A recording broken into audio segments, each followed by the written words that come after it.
सौगंध मुझे इस मिट्टी की, मैं देश नहीं मिटने दूंगा, मैं देश नहीं झुकने दूंगा। লোভে মায়ের ভাষায় কথা কহি, বাংলা জানি আমরা হিন্দি জানি আরও জানি ইংরাজি, মনের মরমে অমৃত লোভে মায়ের ভাষায় কথা কহি। আজ আমি মেকলিগঞ্জ বিধানসভা বিজেপি প্রার্থী দুধিরাম রায়ের বাড়িতে আসছি। আর আজকে দুধিরাম রায়ের বাবা মার সঙ্গে কথা বলছি।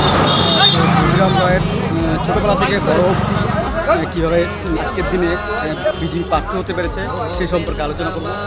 যতই চলি না কেন বিদেশি চলে, মায়ের ভাষা আমার আধা রাতির লণ্ঠন, বাংলা কি আজিজা রহমান। আজিজার রহমান, তো কোথায় বাড়ি কাকা? আমার বাড়ি হয় বাংলাদেশ মোড়। বাংলাদেশ মোড়। তো আজকে দেখছি বিজেপি প্রার্থী দুধিরামের বাড়িতে, তো দুধিরাম মহাশয়কে আপনার খুব ভালো লাগে? দেখো তো, আমরা বর্ণারিয়ার লোক। হ্যাঁ ওই বাইরে যদি পঞ্চায়েত প্রধান হয়, হ্যাঁ, তো ওগুলো খবর দিতে আর আসতে ওগুলো শেষই করে দিয়ে কেন আমার ওপাকে জমিন আছে যে। আর দুধিরামকে কেন ভালো লাগে? কেন আমরা আগা গোড়া থেকে ইজ্জত দিছি। ছোটোবেলা থেকে তো দুধিরামকে আপনি দেখেছেন, আপনার নিজের সামনে চোখের সামনে বড় হয়েছে। হ্যাঁ, তো ছোটোবেলা চেংড়া বেগালে তো অত চেহারা না। ছোটোবেলা চেহারা ছিল না, বদমাশ ছিল ছোটোবেলা? না না, ভালো ভালো ছিল আগের থেকে সমাজ। শুরু তো ভালো না লেগালে লোকে কেন ডাকে। আর যদি আমি খারাপ কাজ করি তা কায় আসবে আমার বাবু? হ্যাঁ, আর সোগায় যে কয় বিজেপি বলে সাম্প্রদায়িক দল, বলে উমরা বলে হিন্দুরেরই পার্টি। মৌর্য সময়ের লোক কত কী করে। হ্যাঁ, মৌর্য সময়ের লোক ও তো মানসিক, তোমরা গুরুজন মানসি, তোমার কিছু কয়া দেন উমাক যায় কসে। আমার খবর নাকি আমার জিল্লা লোক সব এক সেটিয়েই আছে। ঠিক আছে, ভালো লাগলো তোমার সঙ্গে কথা বলে। হ্যাঁ, দুধিরাম বাড়িতে আসলাম, তো এক চাচার সঙ্গে কথা হলো। উনি মহাবাটের মানুষ, কিন্তু দুধিরাম রায়কে খুব ভালো ছোটো থেকে বড় হতে দেখেছে। আর ওনার সঙ্গে কথা বলে মনে হলো যে দুধিরাম আমার ছেলের মতনই। মাননীয় বিজেপি প্রার্থী দুধিরাম রায়ের বাবা ধীরেন রায়ের সঙ্গে কথা বলবো, আর সেসব বিষয় তোমাদেরকে দেখাচ্ছি। আমার নাম ধীরেন রায়। ধীরেন রায়, আপনি বিজেপি প্রার্থী দুধিরাম রায়ের বাবা হন? আমি দুধিরাম রায়ের বাবা। হ্যাঁ, তো দুধিরামকে আপনি ছোটোবেলা থেকে এই ছোটোবেলা কি লক্ষ্য করেছিলেন যে দুধিরামের মধ্যে এই পলিটিক্যাল চিন্তাভাবনাটা আসছিল? না, এটা দুধিরামের আগের থেকে আমাদের যে গুরু আছে, হ্যাঁ হ্যাঁ, গুরু বলে দিছে আমাদের জন্ম নক্ষত্র ছেলে দেখা ও এক গুন্ডা হবে, নাহলে এক সৎ হবে। তখন টুয়ে পড়তেছে, আমার গুরুদেব আসছিল। তখন আমার ছেলে এইভাবে চললো, চলার পরে ফাইভে উঠলো। তখন থেকে ফরওয়ার্ড পার্টিতে জড়িত হলো। ফরওয়ার্ড ব্লক পার্টিতে ফরওয়ার্ড পার্টি ওই জড়িত হওয়ার পরে হইতে হইতেও কলেজে যখন গেল, হ্যাঁ হ্যাঁ, কলেজও দিকে তখন ওকে কলেজে ফার্স্ট ইয়ার যখন আমি ভর্তি করাইলাম, তখন ওর ফার্স্ট আর সেকেন্ডে পরেজ অধিকারী বলে, ফার্স্টে আসে আবার সেকেন্ডে যায়, আবার ফার্স্টে পরেজ অধিকারী বসায়। তারপরে বলতে বলতে আমি বললাম, বলে বাবা তুই এইভাবে যে চলছিস তোর জীবনে কী হবে? আমার ছেলেকে তখন বললাম পরেজ অধিকারীকে ফোন লাগাতো, তা পরেজ অধিকারী ফোন লাগাইলো। পরেজ অধিকারী বললো কি আমি কলকাতায় আছি, তুমি চিন্তা করো, আমি এখান থেকে যে আপনার টাকা দিয়ে দেবো। ঠিক আছে, মানে কলেজে যে ভর্তির ফি আমি যে প্রত্যেক বছরে 700 কোটি টাকা দিই, আমার কিন্তু কষ্টকর। 750 কোটি টাকা দিয়েছে। তারপরে পরে যদি বললো আরে তোর জন্য আমি আছি। থাকার পরে বললো এইভাবে করতে করতে ফার্স্ট ইয়ার আর সেকেন্ড ইয়ার তখনই কিন্তু আমার ছেলের মাথায় একটা কিছু আসলো ভালো, বলে ফার্স্ট ইয়ার আর সেকেন্ড ইয়ার বাবার কথা তো ভালো, কলেজ ডিগ্রি তো আমাকে জঘন্য করতেছে। তারপরে বললো বাবা পরে যদি পিছন ছাইড়া অন্য কিছু ব্যবস্থা করতে হবে। আর আপনি কি করেননি? আমি এগ্রিকালচারে Agriculture- চাকরি করতেন, এখন পেনশন পান? আমি এখন পেনশন পাই। মানে আপনি চাকরিজীবী? হ্যাঁ আমি চাকরি হ্যাঁ, গ্রুপ ডিতে করি। গ্রুপ ডিতে তো মানে রাজ্য সরকারের চাকরি মানে খুবই কম পয়সা। হ্যাঁ মধ্যে তার মধ্যে সংসার চালানো একটু কষ্টকর হয়ে যায়। কষ্টকর হয়ে যায়। হ্যাঁ, এর ভিতরে তারপর ছেলে মেয়েদের পড়াশোনা। ছেলে মেয়েদের পড়াশোনা, এর ভিতরে আমাকে পরে ওদিকে এইভাবে ঢোক দিতে দিতে ওর শ্বশুর বাড়িতে শিক্ষা পর্যন্ত চাকরি পেয়েছে।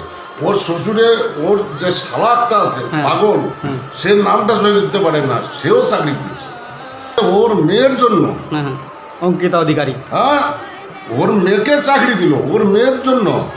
আজকে দিন এটায় সেই মহিলা চাকরি পেত মেয়েটা, সে ও ফাঁসি লাগিয়ে মূল্য।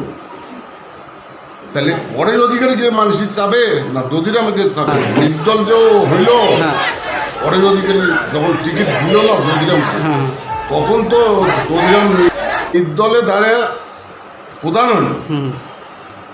পঞ্চায়েত ইলেকশন জিতে প্রধান হয়েছে। পঞ্চায়েত ইলেকশন জিতে প্রধান হইল। প্রধান হওয়ার পরে 5 বছর চালাইলো, চালার পরে আবার ও দাঁড়াইলো। যখন পরেশ অধিকারীর এগেনস্টে যখন নির্দল প্রার্থী হয়েছিল, সে সময় কি পরেশ অধিকারীর তরফ থেকে কোনো পলিটিক্যাল প্রেশার আসছিল আপনাদের? হ্যাঁ আসছিল। বা আপনাদের দিদিরামকে মারা হয়েছিল? হ্যাঁ, না মারার তো দম হবে না। হ্যাঁ, ও আসছিল 2-3 বার আইসা আবার নিয়ে গেল। হ্যাঁ, নিয়ে যায় কয় কেন তুই আমার উপরে এইভাবে করলি, তুই আমার দলে থাক। হ্যাঁ, আর তখন আমি বললাম ওর দলে আমি থাকবো কেন, আমাকে টিকিট দেয়নি, তুই কেন যাইস বাবা, টিকিট দেয়নি, আমরা নির্দলে জিতছি, আমি যেখানে সেখানে যাবো। আপনার জমি জায়গা কত আছে? জমি জায়গা আমার কম আছে, কম আছে। দধিরামের আছে 3.5 বিঘা। আপনার? আমার জমি আছে অল্প, বাবার যেটুকু আছে। আর বড় ভাই আছে 2 বিঘা, ওর ছোট ভাইয়ের আছে 2 বিঘা। আমার জমি জায়গা কম। বাংলা জানি আমরা হিন্দি জানি আরও জানি ইংরাজি মনের মরমে অমৃত লোভে মায়ের ভাষায় কথা কহি বাংলা জানি আমরা আমি হিন্দি এখন জানি চলে আসছি বিজেপি প্রার্থী মাননীয় দুধিরাম রায় মায়ের কাছে। তো তিনি এখন রান্না করছেন। রান্নার ফাঁকে আমি একটু ওনার সঙ্গে কথা বলি। কাকিমা কি রান্না করতেছেন? ডাল। ডাল। আপনার নাম কাকিমা? বিষাদি রায়। বিষয় রায়। আপনি দুধিরাম রায়ের মা। হ্যাঁ। আমি আপনার সঙ্গে আপনি রান্নার ফাঁকে ফাঁকে আপনার সঙ্গে কথা বলছি। হ্যাঁ, বলো। হ্যাঁ, লোক বদমাশি করতো ছোটবেলা? না করে নেই। করে নাই না? তো দুধিরামে কবে থেকে পলিটিক্যাল চিন্তা ভাবনা চলে আসছিল? চিন্তা ভাবনা চলতো যখন লেখাপড়া শিখতো, হ্যাঁ হ্যাঁ তখন একটু চিন্তা ছিল যে স্কুলে মারডাং করে না কি করে, এইটা একটা চিন্তা ছিল। হ্যাঁ হ্যাঁ তো মারডাং কারোর সাথে করেনি, কারোর সাথে ভেজাল করেনি, খুব ভালোই ছিল। ও যা যায় দেখাইছে তার সাথে গেছি, মানে হিংসার জিনিসটা। হিংসা ছিল না? ক্লাস 9-10 পর্যন্ত। 9-10 অবধি? আর তখন মাধ্যমিক দিল, কলেজে গেল, হ্যাঁ হ্যাঁ। তখন থেকে আর কি ওই যে কলেজে ভোটর হয় তখন থেকে আর কি ওই তো রাজনীতির মধ্যে ঢুকে গেছে। ঢুকে গেছি। কাকিমা দুধিরামের ছোটবেলার কোনো নাম আছে? জেলা। হ্যাঁ, জেলা। দেলা। ছোটবেলায় দেলার মানে কি? হ্যাঁ, দেলা, দেলা কথার মানে কি? ওই যে ছোটবেলায় ক্যাসাল করে নাই তো, হ্যাঁ হ্যাঁ, ছোটবেলায় ভালো করে দেলা শুয়েছিল, হ্যাঁ। ওর ঠাকুমা থেকে দেলা দেলা ওর নাম, ছোটবেলার নাম। ঘুরতেছে। ভুল তো করে নাই, মানুষের চক্রান্ত এরকম করছিল, বাবা এখন তুমি রাজনীতি ছেড়ে দাও, আমার বাড়িতে যতটুকু জমি আছে আমরা কষ্ট করে এইভাবেই খাবো। তো ছেলে তো তখন বুঝলো না, ছেলে কয় দেখি কি হয়।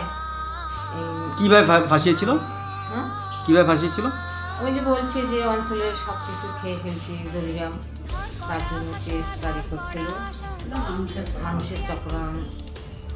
মানুষের চক্রান্ত করে এসব করেছিল। হ্যাঁ, আমাকে ভক্তি টক্তি করছে, মা বাবাকে ভালোবাসছে, হ্যাঁ। ছোটবেলা থেকেই ভালো। ছোটবেলা থেকে এটা করে আসছে। হ্যাঁ, আবার অন্য কাস্টের মানুষ যদি আসছে তাও সবার সাথে মিশছে, সবার সাথে খাওয়া দাওয়া করছে।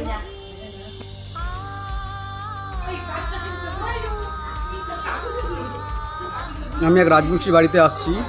সে বাড়ির মেন ধর্ম হলো মানে মানুষকে সম্মান করার জন্য চা পান। পড়াশোনার জন্য ভর্তি হচ্ছে, পড়াশোনাও করছে, রাজনীতিও করছে। আর ছোটোবেলা দেখতে কিরকম ছিল? এখন যেমন মোটাসোটা ছিল, তো আর ছোটবেলা থেকেই মোটাই ছিল। মোটাসোটাই ছিল। হ্যাঁ, ওর বাবা বলছে যে হালকেসি করতে দিব না, অন্য কষ্ট দিব না বাচ্চাকে, দোকান করে দেবো, হ্যাঁ, দোকান করে খাবি। আমার তো জমি জায়গা বেশি নাই, আমরা কষ্টের উপরে মানুষ করছি বাচ্চাকে, লেখাপড়া শিখো। তার মধ্যে আর কি হয়তো কলেজ ঢুকলো, কলেজ ঢুকিয়ে আর কি রাজনীতিতে ঢুকে গেল। এর সঙ্গে মিশে সবাইকে ভালোবাসে। যখন কেস যাচ্ছে, মারধর করছে, তখন কতগুলো কেস আছে ওর নামে এসছে এখন অবধি? এখনো 50-50-এর মতো কেস আছে। 50টার মতো কেস আছে। মানে অন্য পার্টির থেকে কেস করে দিছে। ও মানুষের উপকার করতে চায়, এখন মানুষে ভালো দেখতে পারে না। কেস কামারি আছে, পুলিশ এসে বাড়িতে, ও বাড়িতে থাকে না, বাড়ি থেকে চলে যায় আর আমাদের উপর চাপ দেয় যে দদিরাম কোথায়, দদিরাম কোথায়। আমি বলি যে না, তোরা বারবার আসিস বাড়িতে। ও বাড়িতে থাকে না, বাড়িতে থাকলে তো আসামি ধরবেন, ও তো বাড়িতে থাকে না। আমি যখন বলে দেই তখন কয় যে এই সোমবারে বাড়িতে এসে বলবেন যে ও যে হাজির হয়। তা আমি বলছি কি কেন হাজির হবে, ও কি চোর করছে না ডাকাতি করছে, ও পার্টি করে। আপনার নাম দাদা? আমার নাম হচ্ছে মনোরঞ্জন রায়। মনোরঞ্জন রায়। আপনি দুদিরামের? আমি ছোট ভাই আর কি। না, আগে তো আমরা হুন্ডের সঙ্গে যুক্ত ছিলাম। হ্যাঁ হ্যাঁ তো তখন কলেজে দাদা যখন রাজনীতি করতো, হ্যাঁ, তখন অনেক রকম কলেজে টেচাল মারামারি হইতো। তো সেখানে অনেক রকম কেস হইতো। কেস হওয়ার পরে দাদা আমাদের নির্দল থেকে একবার প্রধান হয়েছে অঞ্চলে, ওই অঞ্চলে। তারপরে আবার পঞ্চায়েত, 5 বছর পরে আবার পঞ্চায়েত হয়। আস্তে আস্তে রাজনীতিটা দাদার অনেক দূর এগিয়ে যায়। তারপরে 2010 সালে যখন কেন্দ্রে নরেন্দ্র মোদী সরকার আসে, তখন প্রথম মেকলিগঞ্জ ব্লকে আমার দাদা মানে বিপুল জনসমর্থক নিয়ে ভারতীয় জনতা পার্টিতে যোগদান করেন। এরপরে 2016 সালে বিধানসভার টিকিট দাদা পায়। দুর্ভাগ্য কারণে সেই সময় জিততে পারেনি। এবারও সেই সময় কত ভোট পেয়েছিল? সে সময় সামথিং 25,000-এর মতো ভোট পায়। 25,000-এর মতো ভোট পায়। তো সে সময় বিজেপির কিছুই ছিল না তখন তখন মানে ওটাই নজর কাড়ার মতো হয়েছিল। বিজেপিকে দেখা যেত না বেশি। তারপরেও এতগুলো ভোট পাওয়ার মানে বিশাল ব্যাপার। এখন 2021 সালে আবার টিকিট পায়। এখন যা মেকলিগঞ্জ ব্লকের মানে পরিস্থিতি, বিজেপি মানে তৃণমূলকে টেক্কা দিয়ে মানে অনেক ভোটের ব্যবধানে আশা করা যায় আমরা এবার জিতবো। আর দাদার যে মনে করো মানুষের সঙ্গে মানে সব রকম মানুষের সঙ্গে যে একটা মেলামেশা ভালোবাসা আছে, জন্য আজকে ভারতীয় জনতা পার্টির টিকিট তিনি পান। টিভি দলটা এমন দল যে এই সাম্প্রদায়িক আখ্যা দেওয়া ছাড়া আর বিজেপির কোনো মানে দোষ তারা খুঁজে পায় না। আজকে খালি শুধু পশ্চিমবঙ্গে না, এখন তো বিজেপি সরকার সারা ভারতবর্ষে শাসন করতেছে। কারণ অন্য স্টেটগুলোতে তো বিজেপি সরকার আছে, ওখানেও তো মুসলমান মানুষ, সংখ্যালঘু মানুষ আছে। আর আমাদের পশ্চিমবঙ্গে মানে মমতা সরকার এই একটা মানে রাজ্যবাসীকে একটা হিন্দু মুসলমানকে ভাগ করার চেষ্টা করতেছে। তা এর জবাব মানুষ এবার 21 নির্বাচনে দিবে। নির্বাচনে তৃণমূলের কাছে পরাজিত হন, আবার নিজের স্বার্থের জন্য তৃণমূল দলে যান, গিয়ে তার এসএসসি টেট কেলেঙ্কারি করে তার মেয়ের চাকরি নিয়ে দেন, তার ছেলের অঙ্কিতা অধিকারীকে চাকরি নিয়ে দেন। তার ছেলে কিছুই জানে না, সে এখন ডাক্তারি পাস করে বসে আছে। মানে মানুষকে কীভাবে যে ট্রিটমেন্ট করবে সেটাও সে জানে না। সেই রকম এরকম ব্যক্তিকে মানুষ ভালোভাবে চিনে নিয়েছে। মানে মানুষ ভোটও দিবে না, কারণ যে মানুষটা নিজের মেয়ের জন্য একটা এসেছি, এত বড় একটা পশ্চিমবঙ্গের একটা মানে একটা ভোট, স্বচ্ছ ভোট, সেটাকে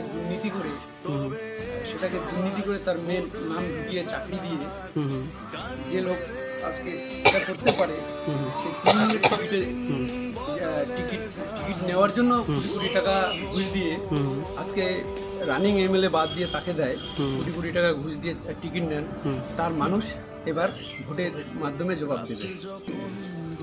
এই যে পলিটিক্সে দুধগ্রাম টিকিট পেয়েছে প্রতিপক্ষ পরেশচন্দ্র অধিকারী, সেক্ষেত্রে রাজনীতি, আমরা জানি রাজনীতি করতে প্রচুর টাকা পয়সা দরকার হয়, সেই টাকা পয়সাগুলো কীভাবে ম্যানেজ হচ্ছে? কারণ সবসময় রাজনীতির সঙ্গে যুক্ত থেকে সবসময় মানুষের পাশে আপদে বিপদে সুখে দুঃখে ছিল, আজও আছে, তার উপর রাস্তা রেখেছে, সহযোগিতা করছে। কারণ ভোটে লড়তে গেলে টাকা থাকলেই হয় না, মানুষ এখন হাজারে হাজারে মানুষ আসছে দাদার পাশে থাকার বার্তা দিচ্ছে যে আমরা সবাই তোমার পাশে আছি, কোনো ভয় নেই, তোমাকে যতটুকু সহযোগিতা করব, এর জন্য কি করতে হয় করব। কারণ এতদিন ধরে যে পশ্চিমবাংলার হিংসার রাজনীতি, বিশেষ করে মেখলিগঞ্জের বিধানসভার মানুষের যে কাটমানি আর দুর্নীতি, যে অত্যাচার মানুষের উপর, সেটা আমার দাদা আপনাদের কাছে হাত বাড়িয়ে দিয়েছে। তার জন্য আমার দাদাকে দুহাত তুলে আশীর্বাদ করে 10ই এপ্রিল সকাল সকাল মাস্ক পরে 4 নম্বর বোদাম থেকে পদ্ম ফুল চিহ্নে বিপুল ভোটে ব্যবধানে জয়যুক্ত করুন। তার জন্য আপনাদের কাছে আমরা প্রার্থনা করছি। নতুন ভাবে সাজবে বাংলা, ফুটবে হাসি মুখ।